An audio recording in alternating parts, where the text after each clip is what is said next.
गिरफ्तारी की मांग।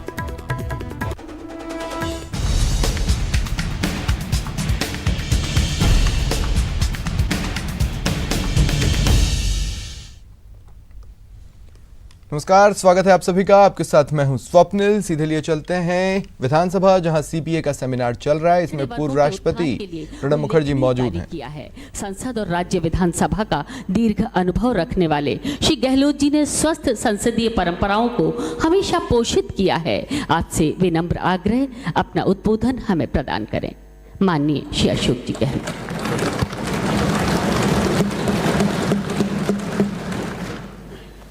परम श्रद्धेय हमारे, जिसके बारे में अभी सीपी जोशी साहब ने, कड़ा साहब ने जो उनके व्यक्तित्व के बारे में, उनके कर्तृत्व के बारे में, एक ऐसी महान हस्ती हमारे बीच बैठी हुई है प्रणेता। मुझे खुशी है कि आज सीपी जोशी जी ने, सैम लोढ़ा जी ने उनको यहाँ पर हमारे बीच में आने का निमंत्रण दिया और आज हम यहाँ सब बैठे हुए हैं एक विशेष कार्यक्रम के लिए। सीपी जोशी जी ने, कडारे जी ने, सिमलोड़ा जी ने अपनी बात कही। मेरा रिश्ता भी प्रणेता से बहुत पुराना है। जब मैं एनएसयू में था तब से देखता हूँ मैं इनको। और ठीक कहा सीपी जोशी जी ने कि इंदिरा जी के साथ में पहले डिप्टी मिनिस्टर, फिर राज्य मंत्री, फिर तो इनका लंबा कैरियर आप सबके सामने था, कैबिनेट मंत्री के रूप में, राष्ट्रपति के रूप में। मैंने इनसे बहुत प्रेरणा ली, हमेशा बहुत सीखने को मिला। जब प्लानिंग कमीशन के डिप्टी चेयरमैन थे तब भी कई बार दादा खुद मुझे बुलाते थे। हम लोग साथ में बैठ के लंच भी करते थे और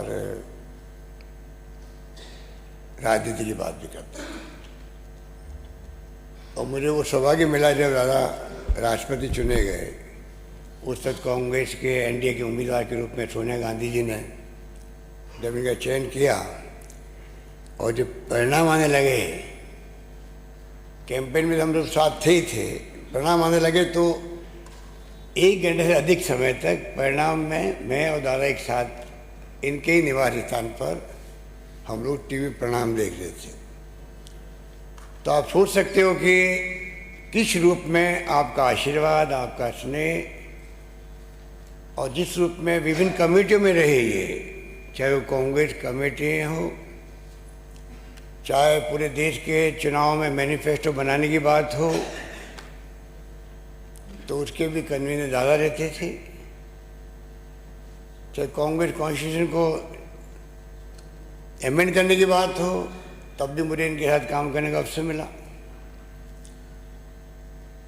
हर क्षेत्र में ग्रुप ऑफ मिनिस्टर्स बनते थे, तो सीपी जोशी जी तो मंत्री थे उस वक्त में यूपी गवर्नमेंट में।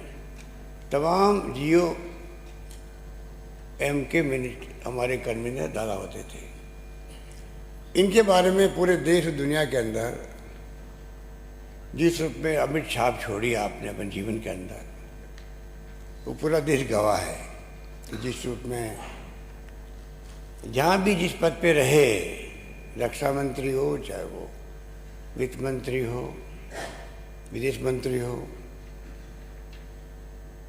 एक अलग पहचान बनाई।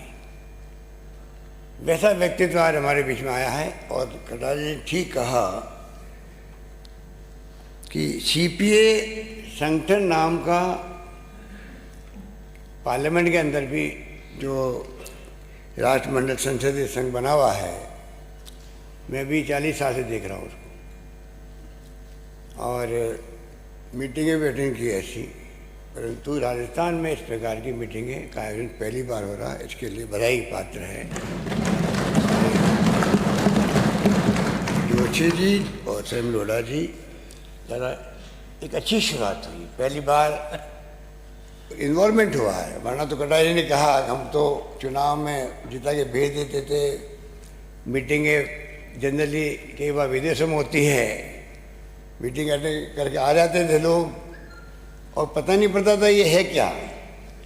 तो दादा आपने आज जो शुरुआत करेंगे एक प्रकार से नई शुरुआत होगी राजस्थान की राजनीति के अंदर कि हमारे चुने हुए प्रतिनिधि जो इस मंच के माध्यम से, ये मंच बहुत महत्वपूर्ण मंच है, इसमें कोई दो राय नहीं, और मुझे खुशी है कि लोक नीति जो है CSDS ये भी एक क्रेडिबल संस्थान है देश के अंदर। इसकी क्रेडिबिलिटी है जो राजनीतिक दलों में और सरकारों में क्या नीतिगत निर्णय हो उसके बारे में समय समय पर ये अपनी राय देते हैं। तो ये जो आज का प्रोग्राम है राष्ट्रमंडल संसदीय संघ की राजस्थान शाखा के साथ साथ में CSDS के संयुक्त तत्वाधान में हो रहा है, इस बात की मुझे खुशी है। और मैं उम्मीद करता हूँ कि आज दिन भर बैठ के बातचीत करेंगे, उसमें कई नए विचार सामने आएंगे, कई बातें सीखने को मिलेगी हमारे माननीय सदस्यों को, और एक नई शुरुआत भी होगी व्यक्तित्व के विकास के अंदर भी। संसदीय प्रणाली को किस प्रकार से हम आत्मसात करें, चुनौतियाँ देश दुनिया के सामने हैं उसके बारे में भी। और जो चुने हुए जनप्रतिनिधि होते हैं, चाहे वो लोकसभा के हो चाहे विधानसभाओं के हो देश के अंदर और दुनिया के अंदर, उसके बारे में उत्थुल क्या मच रही है दुनिया के अंदर, यूरोप के अंदर हो चाहे वो दूसरे मुल्क हो, विकसित राष्ट्र हो, कम्युनिस्ट मुल्क हो, और हमारे मुल्क की क्या स्थिति है। यहाँ भी सरकारें बदली है। जब अभी कटारी ने ठीक कहा और CP जोशी जी ने कहा कि शुरुआत कहाँ से हुई, और शुरुआत हुई तो इसी असेंबली के अंदर जो पुराना भवन था वहाँ पर कांग्रेस का वर्चस्व हुआ करता था, जनसंघ बनी थी उस वक्त में, 2, 4, 6, 8 मेंबर हुआ करते थे। तो एक लंबा 70 साल का अर्सा बीत गया, पर ये मंच जो है वो दुनिया में पार्लियामेंट के अंदर, देश की पार्लियामेंट में, देश की विधानसभा में क्या हलचल हो रही है, क्या विचारधाराएं चल रही है, चुनाव की क्या पृष्ठभूमि रही है, किस रूप में जीत के आए हैं, और क्या उनकी अपनी सोच है देश के लिए विभिन्न पार्टियों की, उसके अध्ययन करने का अवसर मिलता है। जिससे कि एक पार्लियामेंट के मेंबर हो चाहे असेंबली के मेंबर हो, उसके व्यक्तित्व में निखार आता है। हम 5 बार बन जाए, 4 बार बन जाए, 6 बार बन जाए MP MLA, एक अलग बात है, पर हम उसके साथ साथ में क्या हम कंट्रीब्यूट करते हैं सोसाइटी को, क्या इंटेलेक्चुअल सोच रहा है, क्या पार्लियामेंट के मेंबर सोचते हैं, क्या विभिन्न पार्टियां सोचती है, उसके बारे में हमारा ध्यान जनरली कम जाता है, कि रुचि होती भी नहीं है। और काम भी इतने होते हैं पब्लिक के, क्योंकि पब्लिक का भी जो मिजाज है वो बदला हुआ है। उनको नहीं मालूम कि पार्लियामेंट के मेंबरों का काम क्या है, असेंबली मेंबर क्या काम है, नगर निगम का मेंबर क्या काम है, पंचायत राज का कितना काम होता है। एक मेंबर पार्लियामेंट जाएगा तो उसको गांव में या उसकी कॉन्स्टिट्यूंसी में आप जानते हो क्या काम कहते हैं। MLA को भी अधिकांश समय किस कामों लगाना पड़ता आपको मालूम ही है, जबकि काम वो लोकल बॉडीज के होते हैं। तो ये ऐसे फोरम अगर एक्टिव हो जाएं, उसका असर पड़ेगा समझ के अंदर, समझाने के अंदर, और पब्लिक मैसेज आएगा कि वास्तव में क्या काम, किस पार्लियामेंट मेंबर के क्या काम, असेंबली मेंबर के हम क्या काम कहें।